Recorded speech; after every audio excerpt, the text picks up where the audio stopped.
Nas mãos de Deus estão os detalhes dos meus planos, o futuro dos meus sonhos.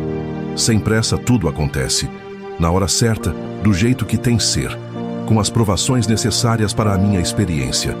Tenho paciência, tenho fé e tenho a certeza que a minha vitória já está escrita e desenhada, que nada abala e nada me desmotiva, e até quem tenta atrapalhar acaba me ajudando e impulsionando os meus planos.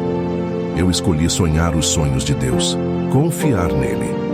Por isso, a cada dia eu avanço um pouco mais na realização dos meus sonhos. E quem coloca Deus na frente, meus amigos, não fica para trás nunca.